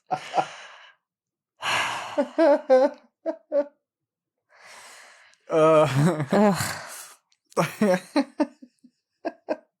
I'm so sorry. I'm laughing at you. It's funny. You're not sorry. Oh. At least it wasn't Judd. That would have been unexpected. Would that made this movie better? No. Like Judd had popped out? No. Oh, you better not be lying to me now. We'll tell y'all so. Stop. I'm still healing. I'm still healing. I can't laugh like that. Oh, yeah. If you missed some previous episodes, my co-host over here, she had her gallbladder taken out, so she's still kind of healing. It's only been a week. And I'm trying not to, even though it's not, I can't not turn this off. So I've been killing her with laughter lately. And it hurts. Almost as bad as sneezing. So, anyway, Julia and Frank are freaking the fuck out. Mm-hmm. Julia says that Kirsty will tell. Frank says she'll want to tell Larry first. Then the phone rings. Nobody answers it. But Julia says, might be her. Might be the police. And yeah, Julia's plan kind of, like she kind of just offhand mentions it, is to just run away, basically. But it's like, where you gonna go? And I think even Frank says that. Look at me. He did. He was like, look at me. Like, where are you gonna drive with this big gooey half form? Right? So, and the only thing Frank cares about is getting new skin. That's what I wrote. And he's like, Larry will be home soon. All Frank needs is some flesh. Yeah, blood. And some flesh. Blood and flesh. But anyway. So Larry does come home. And Julia's like on the stairs. She's like, I don't know where to begin. I lost my headphone. Oh, shit. Then it cuts to Steve at the hospital, and he's looking for Kirsty, and the nurse is like, I don't know where she went. And then it cuts back, and Julia and Larry, air quotes, are fucking. Yeah, because, she lures Larry upstairs. And so, obviously, it's Frank wearing a Larry skin. And what did you say yesterday? What? Is that like a condom? Oh, yeah. You think that's safe? Like, you think that's safe sex? Like them, like, cause it's Frank fucking Julia with Larry's skin. So you think that acts as a condom? But does Frank have live sperm? Well, I don't know. Maybe he has like hell sperm. Ooh, they have little pinhead babies. We will tear your urethra apart. But it'll be so cute. Ew.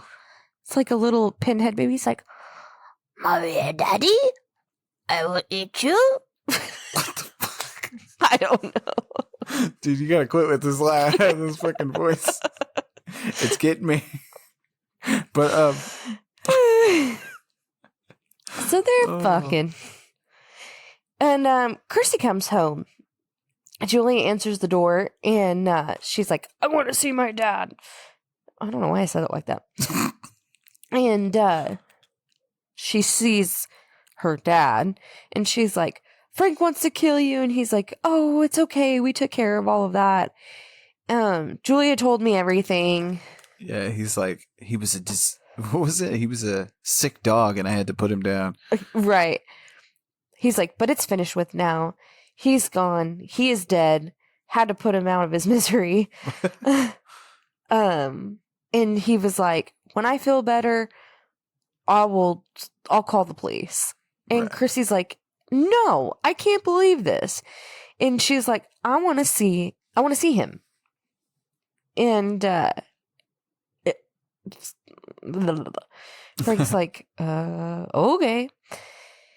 Because she wants to make sure that Frank is dead. Because, she's trying to show these little, not little, she's trying to show these hell demons that Frank's alive. And then if Frank's dead, that's fucked. Right. It kind of fucks her whole plan. But I want to know how Kirsty did not see, even though she was standing right in front of her dad, she even hugged him. Well, standing right in front of someone. And she even hugged him, but she didn't see that little, like, bloodline. Oh, and it's not little. No, it's not. His face is clearly stapled. Something's happening. Skin is, like, stapled to the hair, and it's, like, bulging it's in all places. Gross and matted and it stuff looks like gooey. that. And it's like, never mind the whole. I mean, I assume like your mind wouldn't go directly to Frank's wearing my father's skin, so I get that. But wouldn't you be like, should we take you to the hospital? Because you look like you got fucked up. Right. It was weird. Anyway, so Julia takes Kirsty to the attic and locks her in. Yeah. And Pinhead comes. Right. And he's looking and he sees this dead body and he says, I want the man who did this. And she's like, no, that's my dad. Stop. Oh my God. I need you. If we start getting money, we're buying the Hellraiser toys and you're reenacting the entire movie. Oh, can I do that? And you can do all the voices because this is fucking gold. Gotta put Judd in there too. Yes. Yes. I'm sorry. I was like, what? You're like, who? I was trying to read my notes and they're illegible. Go check out episode 1, Pet Cemetery. Episode 1.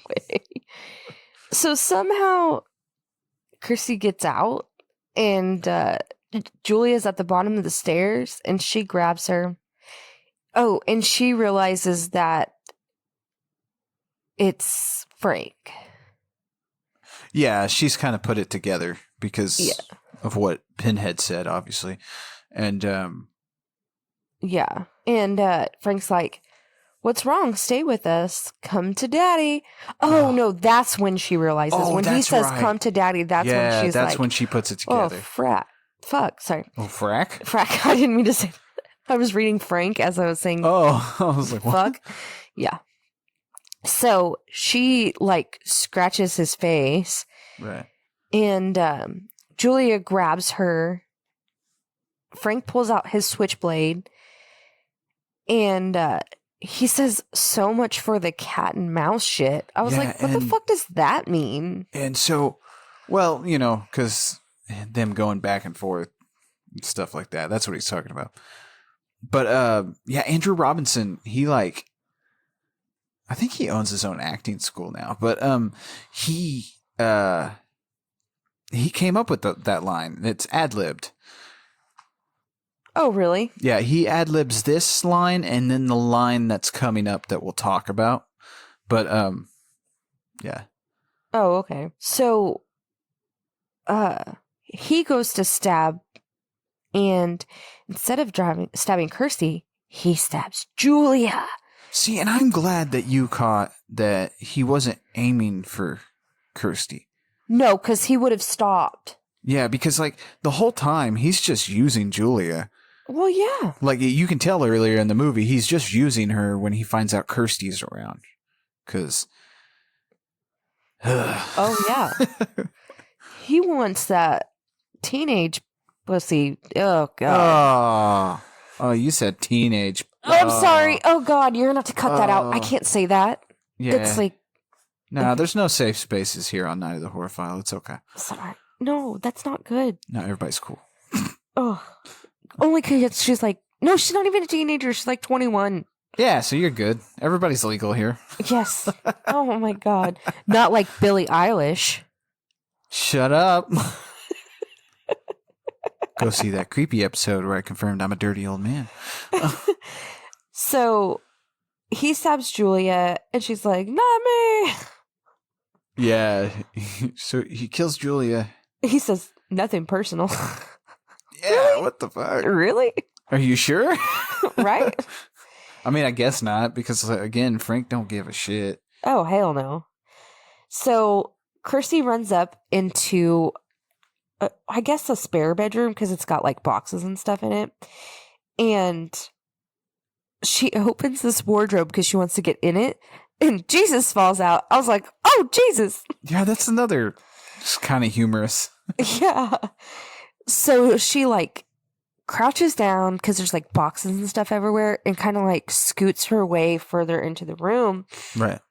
And this is where she puts her hand on a dead guy covered in maggots. Yeah. I think, is this the guy from like the first kill?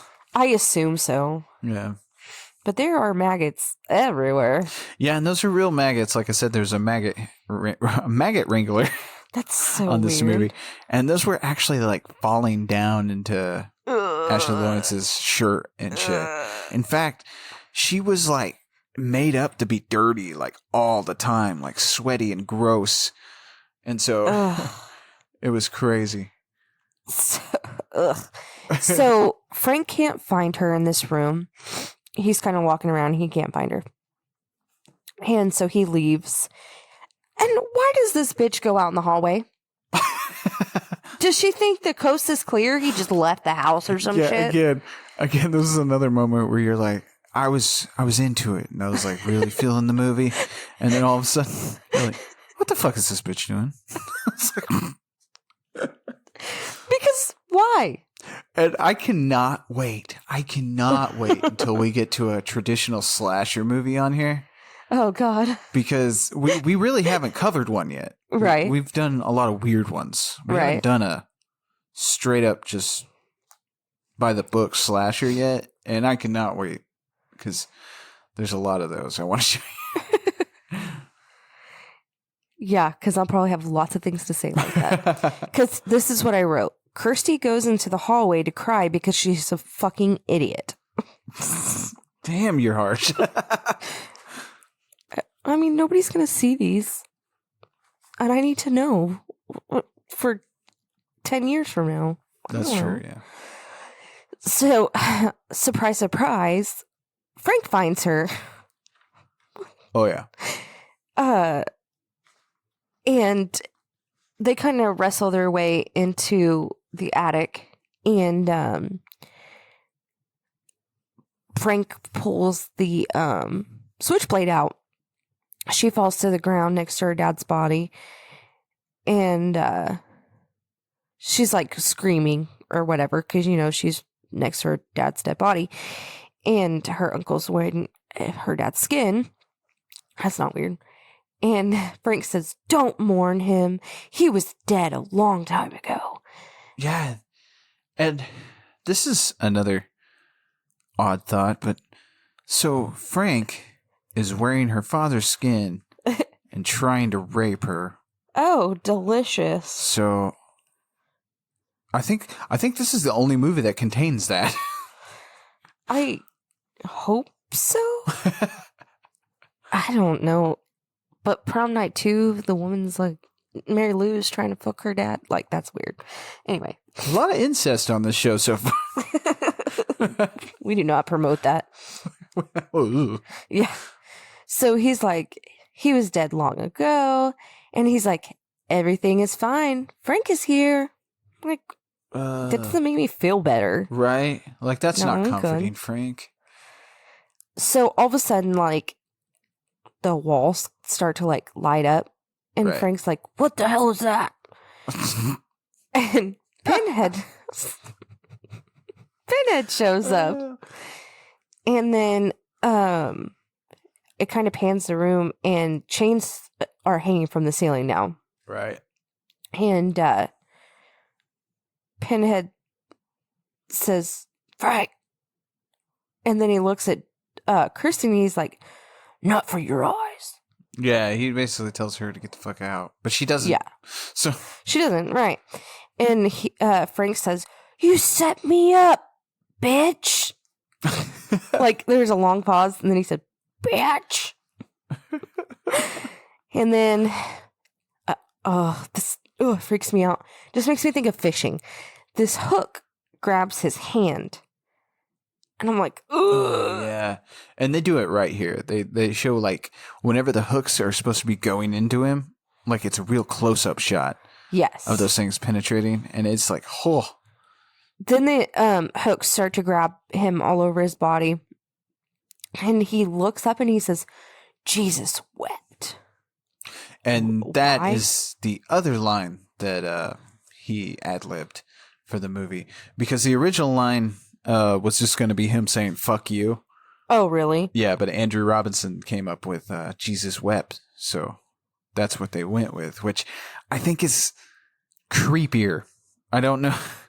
Fuck you might have made it a little too funny, because that shot of where he's like got all the hooks in him and shit, and you can tell, even though it's painful, that he's kind of getting off Oh, yeah. because he's licking his lips and shit, and that's when he looks at Kirsty and says that, and then the hooks obviously tear him the fuck apart. Right. So Kirsty runs out. Who says leaving us so soon? That's one of the Cenobites, isn't it? Oh, that is okay. So, the female Cenobite is coming up the stairs, and she's like, "Leaving us so soon." And so Kirsty like runs into this other room, and Julia's on the bed, and she's like hooked to the bed. Yeah, and she's got chains. Yeah, and she's holding the puzzle box. So Kirsty grabs the puzzle box, and she's trying to get the box closed. And Pinhead appears, and he says, "We have such sights to show you." I can't do it now. Oh yeah, he pops out. He's like, "We have such sights to show you." Don't do that. Your voice is great. And she yells out, tells him to go to hell. I'm like, really? I think he even says something about that, doesn't he? I didn't write that down. So she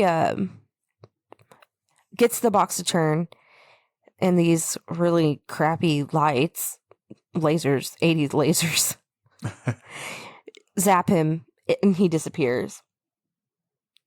And then she sees...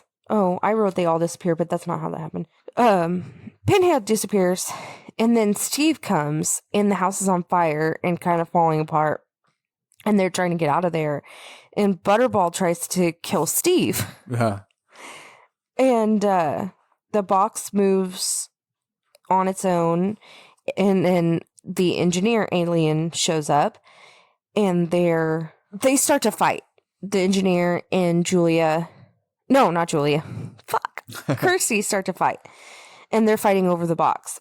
And Steve tries to get in there, and he gets knocked the fuck out. Well, yeah. She's like, "I know what I'm fucking doing. Get the fuck back." No. The engineer punched him. Oh, yeah, that's right. Yeah, not Kirsty. Oh, sorry. So- I'll cut that. They wrestle around for a little bit, and Kirsty gets the box and turns it, and the alien disappears. He's a demon. Oh, sorry, a demon. I keep saying alien, but it looks kind of like a weird alien character. It does kind of look like an alien. Because the other people are like walking and they have weird faces, but this thing, the It's whole like a thing penis is demon. weird. Kind of looks like. Oh, I thought To it looked me- kind of like a scorpion. I always thought it looked real phallic. I don't know. I Yeah, guess the because it whole- is flesh colored. Yeah, I guess the whole themes of the movie going along, it's just like, oh, that's a penis. That's true. There's a penis. That's another penis. So all the demons disappear and stuff. They get them all to go away. Mhm. And Kirsty and Steve walk out of the house. And one second you see the house and it's kind of smoky. The next second, there's no fucking house. So the original plan was to burn a house down for the shot, to have a house Oh. burned down. But, well, they ran out of money. Oh, no. So these, like, next few effects and stuff of the fire and stuff like that are really cheap looking, because, like, you know how it just fades out into just a flaming chair and a pile of wood. But apparently these last few effects and stuff were done by a drunk Clive Barker and one of the crew members. Clive Barker said it was some Greek guy that was working on the movie.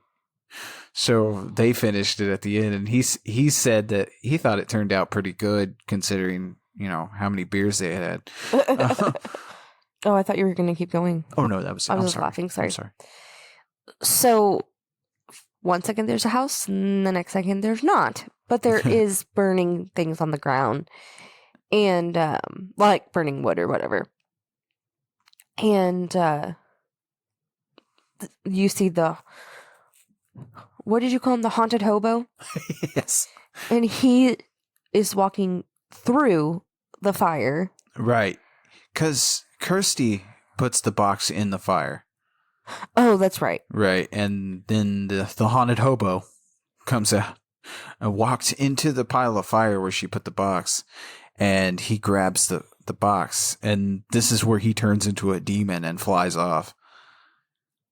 Yeah, that was kind of weird. Yeah. Well, like I said, it's these kind of weird demons that protect the box and pass it out to people who, that's how they collect souls. Right.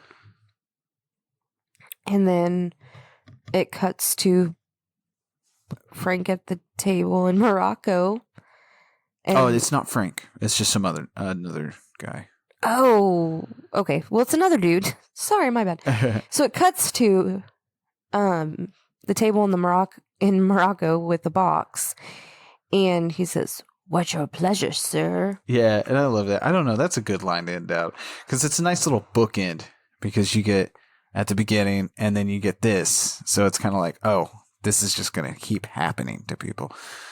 And that little line is nice. I don't know. What's your pleasure, sir? It's just fun. But yeah, that is Hellraiser. And so the credits roll. And so this movie, I loved it, obviously. It's like I said, it's on my list of best movies that you should always see. So let's talk about Pinhead for a minute because I feel like you came to this movie wanting Pinhead. I wanted scary because I wanted to watch like a really super scary movie for some reason. And I don't think we've watched anything that's really scared you. Suspiria unnerved you. Right. And I love that movie, but I thought Pinhead was going to scare me. I really do think you hyped it up for yourself a little too much. I think I did too. But yeah, Pinhead played by Doug Bradley. Like, oh man, Doug Bradley, like I said, played Pinhead. He is Pinhead. These other actors they try to don't do a very good job, but he almost wasn't Pinhead. He was concerned because he was thinking it was really important for viewers to see his face when this movie hit. Oh, so yeah. he was worried with all the makeup and stuff on, it would hurt his star power.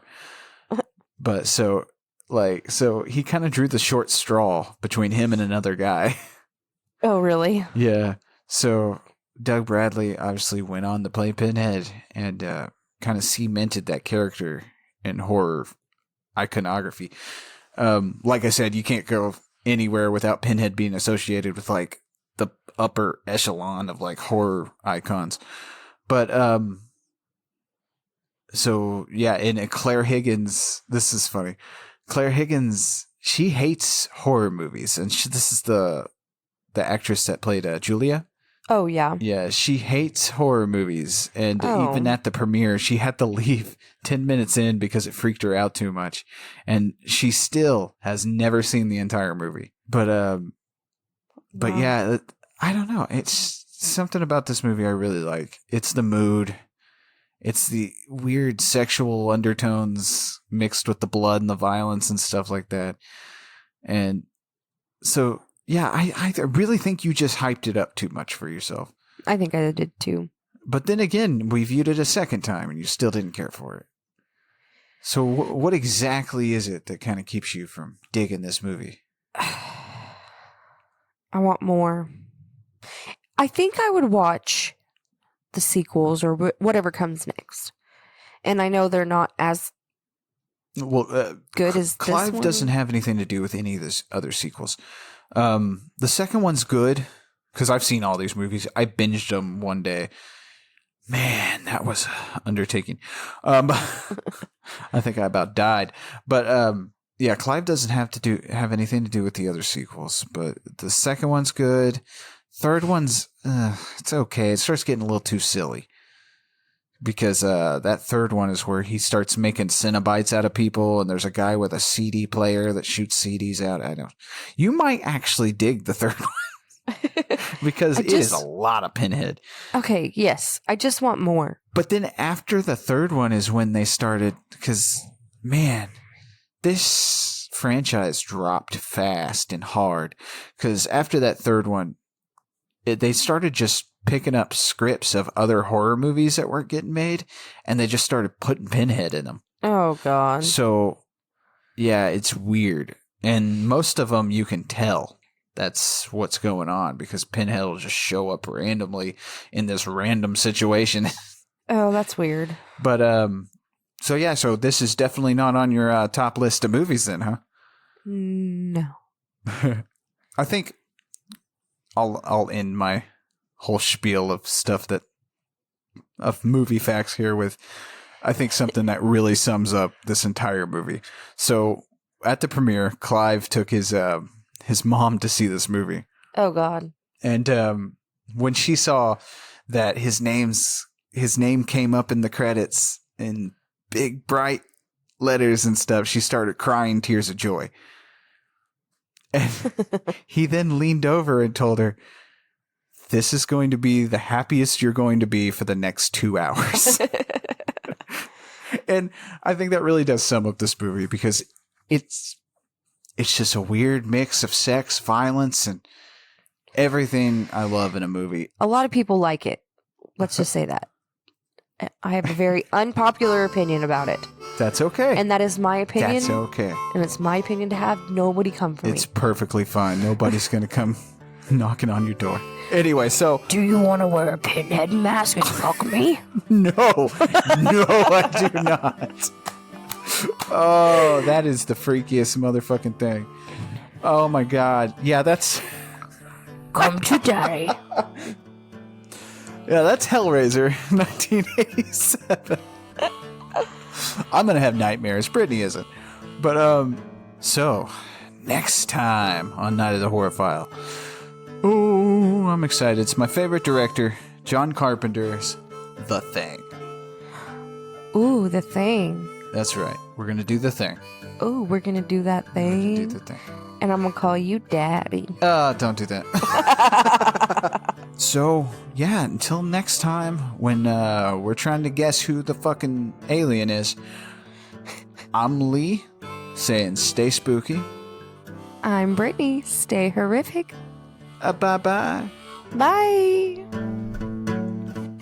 Thank you for joining us for another wonderful episode. Please don't forget to go follow us on Twitter at NHorrorFile. Also on Instagram and Facebook at Night of the Horror File. We would also like if you could go and leave a review anywhere you can find a podcast. Thank you again, and remember to stay horrific.